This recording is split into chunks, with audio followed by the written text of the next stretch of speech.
Nervous ka rin ba? May kaba-kaba nung mga eksena nyo, tapos yung talagang matitinding eksena nyo together? Yes, sobrang kabaho talaga. Pero hindi ko po talaga siya masasabing tagisan ng acting kasi wala naman pong nagko-compete po sa amin. At very blessed po kami na yung lead actress po namin is nakikipagtulungan sa amin. Hindi siya sumasapaw. And even sa mga scenes na nakatalikod nga siya sa camera, pero tumutulong pa rin yung luha niya.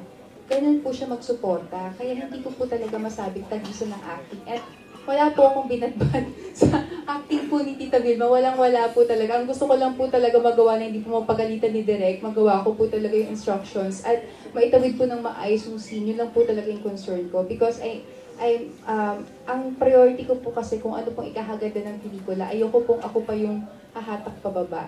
Kasi sayang ang lalaki po ng mga kasama ko at ang laking project. Yun lang po yung gusto kong isipin.